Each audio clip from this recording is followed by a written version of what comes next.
G'day legends, we're back again and we're covering a huge win for the Blue Boys.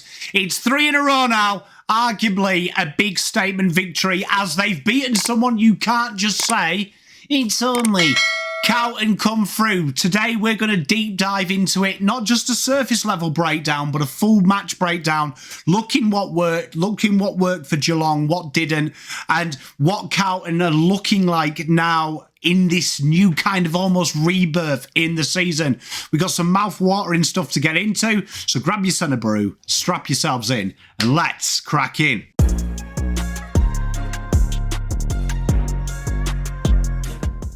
So the Blues ended up winning 14-10-94, Geelong 12-4-76. And from the opening bounce, the Blues were on it today. There was a big hunger, there was a big structure, and there was a little bit of calmness creeping into these boys when they are under duress. Carlton looked to trade blows at the furnace early against the Cats. Both sides were looking for goals as well in what was a scrappy but intense first quarter. In the second quarter, though, the Blues really went up their gears. They piled on for unanswered goals. Harry McKay starting to be a real threat there. Sam Walsh and Adam Chera slicing through the middle. And their forward 50 entries were starting to get a little bit angled. A bit of a point of difference, not just desperate kick and hope. And the Baggers took a slim 19-point lead in at half-time. And they earned every bit of this with playing real high percentage football, but playing incredible pressure, really bringing that incredible heat and stifling Geelong. And at times, Geelong really did buy into that panic. Geelong, as big sides, champion sides do, did keep finding ways to stay in this. And they threw some haymakers in after the break. Jeremy Cameron started booting goals and starting to give Carlton that little bit of an uh-oh moment. Dangerfield tried to get involved, but every time the Cats got into the game, the Blues found a way to answer. Durden, McKay, Curnow, even George Hewett stepping up late, getting the scoreboard kicking. Whenever Geelong got within striking distance in the last quarter, the Blues found a way to control the tempo and wrestle momentum back. They landed the knockout blow, as we said, with George Hewett's sealer. And this is a big question mark we had on the Blues. When the momentum is wrestled against them, can they wrestle it back? And ultimately, that was a real turning point for me personally, that the Blues did it. But that's all said and done. They've done it. How did they do it? Let's go into that. The massive philosophical switch from me to being bash and crash all the time and finding a composure control in this. At the start of the year, Carlton were obsessed with going contest to contest, grinding it out. But against Geelong, we saw a more controlled methodology here. Carlton weren't just running to contest and trying to sit back and doing it. They were getting on the front foot. They were at the fall of the ball first. They were looking to push the opposition to the defensive side. And you saw Carlton really go corridor hunting and hunting impacts and risking being caught out of the back by peeling off your men. A big change in this was what happened when Carlton wrestled the ball back. We've talked that Carlton sit around that 50% contested rate at times of ball, meaning they have the same amount of uncontesteds almost as they do contested.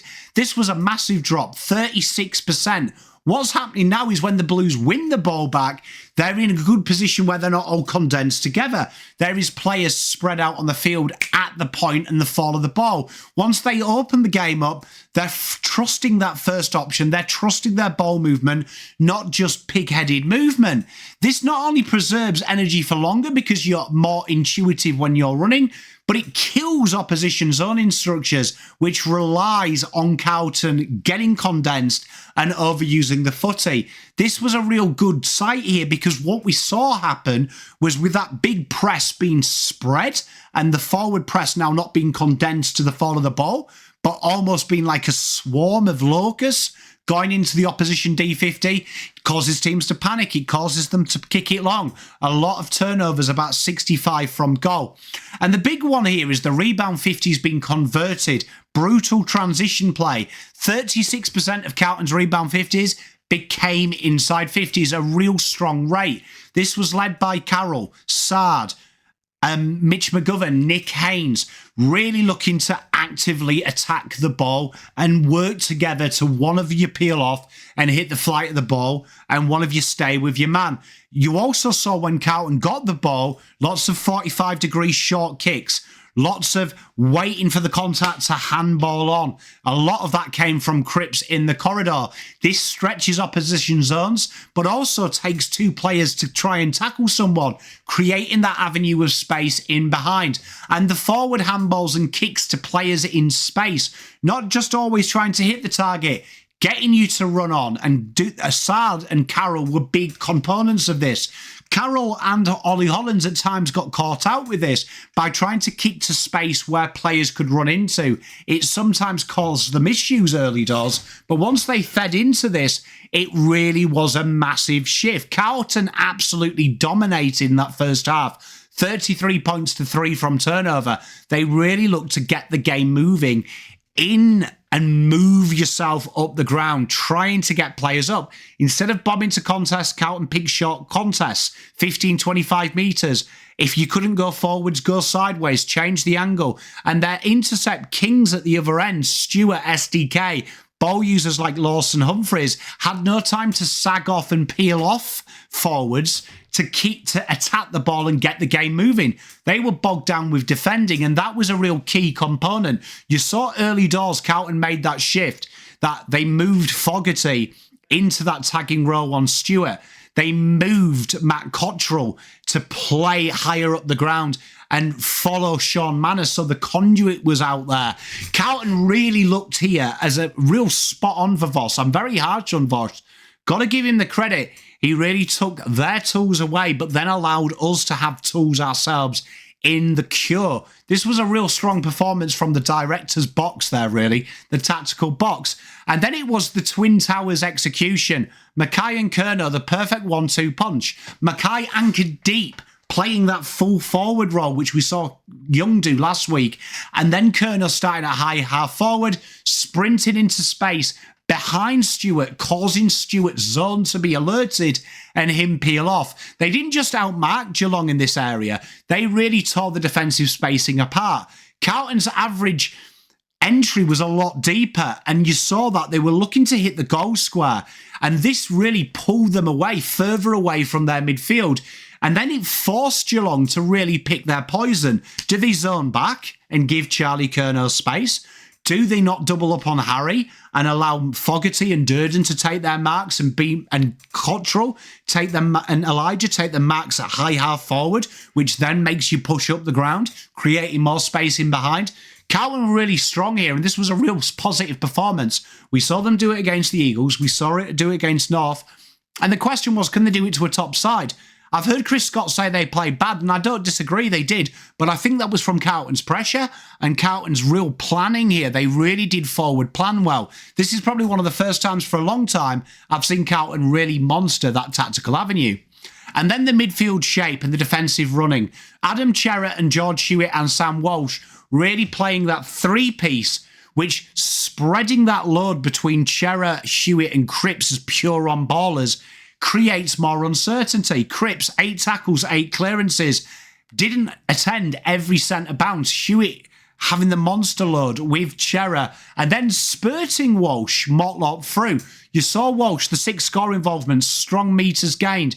Hewett with the 8 tackles and was constantly the defensive sweeper, which used to be Cripps. And then Cripps having that luxury of sometimes being the first possession from the contest as Cherrett and Hewett get out, which invariably took Tom Atkins away from the defensive side, which allowed Carlton to use Cherrett's skill to spread the play. This is something that we praised Voss for last week and said we want to see it. We did see Cripps get a lot more in the midfield this week, but he wasn't suckered down in an all-out defence. They didn't get stuck in that. It was very strong post-clearance. They held the space behind the ball, cutting off any rebound attempts, while also themselves being incredibly offensive from these stoppage and clearance situations. Carlton did actually lose the stoppage scores, but it was the ability to protect their defence side, but create them turnovers. And the midfield trusted each other to spread. Not everyone hunting the same ball and getting suckered into the contest. This created smarter forward 50 entries, gives you more options, gives you an extra possession before it gets into the 65 area. And then that showed on the scoreboard, 5 more marks inside 50. The shot quality improved because the angles were changed. They didn't have to force it in. They could create these re-entries, get it into the hot zone, and then it simply reset before Geelong had chance to keep that defensive straight. The big one as well was the zone defence. Carlton tightened their backline structure, but also freed players up. Wheater, McGovern and Haynes created a nice rolling triangle working off each other. One playing at fullback, Jacob Wheater, and then allowing Haynes and McGovern to work independently on separate sides, while Jack Silvani did the hard work of working up the ground on Jeremy Cameron. This worked really well, and what that allowed Carlton to do was when Jeremy Cameron did win any ball high up the ground, Carlton were already locked down and then were in dangerous areas. Haynes was ready and co. And that was really strong. And it was interesting that Cottrell, Hollands and Carroll provide that wider defensive release. Cottrell quite often in that first half was roaming with Sean Manor. This created that release option and stopped the long bomb. It allowed Carlton to have 3 kicks as opposed to 2 and the long bomb. And importantly, again, the defence trusted the system. Players like Sard and Carroll peeled off early, allowing intercepts rather than reactive defending. Now, Geelong's tactics, what went wrong? The midfield containment failure, really. Geelong's plan was to try and force Carlton to be tight and to go out wide and funnel it out. They added extra numbers around stoppage, which was Carlton's bugbear last year. You saw Smith crash the packs. Dangerfield came in the second half, but Carlton's spread destroyed them. They didn't react to this, and they used their superior players in the contest at will. Once Carlton won it, Geelong simply couldn't spread the numbers, and that was partly because Patrick Cripps, which I think they planned on, expecting him and Hewett to work together. With the addition of Chera working there and Cripps being more on the back end of the stoppage, they couldn't scramble the numbers fast enough. And when the Cats lost that first possession, it killed their defensive web. Players were all over it. And then the defensive transition breakdown. Geelong allowed 75 uncontested possessions to Carlton. You never really see this from a Chris Scott side. They're very condensed and they're very, very tough to spread the ball with. It shows that the defensive spread was really reactive this week, and it was partly because Carlton sped them up. Carlton made them go quicker. They're very controlled and very measured with what they do. And once Stewart and Sam de Koning were drawn high, it exposed Lawson Humphries and Connor O'Sullivan to have to work overtime, and at times they got caught in no man's land, particularly Tom Stewart, not committing forward to press up the ball and not setting up deep enough. They were kind of just there and waiting for the loose ball, and sometimes it did work. They got a lot of intercepts when Carlton shallowed the entries, but ultimately when Carlton got their own way and got on the 45, it was issues. The forward line as well, once Cameron was really allowed to go up the ground and Carlton didn't delay their zone, it was obvious that Carlton had really focused on Jack Silvani was going to follow Cameron out of the forward 50, which then left the 3-pronged attack, we're calling it, Haynes, McGovern and Wheater to do what they needed to do as that entry came in. And with no Myers there was no conduit, and with Carlton making sure that Sean Manor had a run with Raw, which we talked about in the preview, it became very one-dimensional. It became easy to shut Jeremy down and then push, really make sure that fall of the ball, you're allowing the pressure to come to you. When Brad Close and Stengel tried to put the pressure on, Carlton just started playing hot potato with it, especially players like McGovern and Haynes, who came off the zone freely, looking for that initial spoil and playing to their strengths. Tackling pressure as well. Carlton laid 70 tackles and 8 plus more inside 50. Geelong did lay 67, but again, with 70 less possessions. When Geelong lose the contested battle and don't contest ferociously, it felt like it started to bleed. It was really came down to a skill-based game. And when Carlton were manic pressure, it was nowhere near good enough for Geelong to really expose it out. Carlton started to get a lot of confidence and hem them in and really short on the ground. And Geelong could never break through that first wave. So this is an area for Geelong where I think they could, I think that genuinely, if they had more conduits there, they could have maybe done something with it. Was Ollie Henry maybe someone that you would have started over Wiltshire? I think time will tell, but it felt like they lacked that ability to break out of Carlton's zone and really have anything. And then Carlton, things to watch. Can they trust this outside ball movement under extreme pressure? When you come up against teams like Adelaide next week, when you come up against teams like Brisbane, when you come up against teams like Collingwood that really do enjoy the spread game as well. We know Geelong play on a narrower ground and that we closed off the corridor well today. The early signs say yes, but this is really important. Carlton started to get more uncontested possessions because they attacked the ball harder and trusted. This system's going to be load tested in the next 4 weeks against teams that are traditionally pretty good at spreading and pride themselves on it. So this is going to be a really good area. Carlton managed to corridor defend the corridor masters. And for Geelong, it's really about finding that way to try and exercise the game. They weren't really at their best because Carlton pressed them, and it felt like they were really reactive to Carlton's pressure. When Geelong are going well, they attack you head on, and it felt like this week they couldn't really get the momentum. And they need to find that support. It can't be too one-dimensional. At times, they really did think they were going to outmaneuver Carlton and kick themselves out of trouble.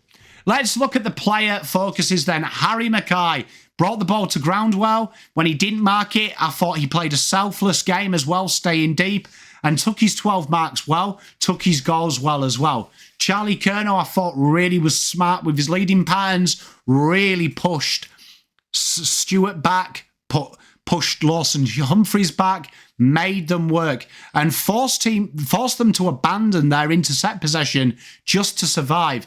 And Adam Cerra, Hewett and Walsh, absolute animals. Their best transitional link play we've seen for a long time, especially Sam Walsh, who got in the game offensively and defensively, but kept his width. And in Hewett and Cerra's case, the heart and soul really inside, looking to spread the play, particularly Hewett. 7 clearances, strong tackle pressure, and kick that goal late was a real diamond. And then Haynes and Mitch McGovern read the ball brilliantly in the air, could never really get repeat contests deep and couldn't isolate Wietering because of it, because Wietering held his own, Jack held his own, and it allowed that space to be really happen. They dominated first position, them two, and did incredibly well. For Geelong, the bright sparks, Jeremy Cameron, he was a massive scorer of flex. He was a real pain, especially when he went back to full forward. Carlton really did struggle with that at times. Bailey Smith gave 110%. He was a massive link from half back to half forward. Really worked their marks. Though under pressure, it felt like he suffered under there because he had no outlet ball and they got a bit panicky, but he was strong. And then Lawson Humphreys, I thought he did come into the game pretty well towards the end. He did have them opportunities. It did feel like, though, that half-back line really was looking for a little bit of impetus. Even Tom Stewart, he did well to marshal it, albeit being hurt at times, but there was no real midfield support for him. This wasn't just a win for Carlton, it was a real show of their concept. They don't need to be crashing contests. They don't need Cripps carrying them. They don't need Curnow to kick a bag.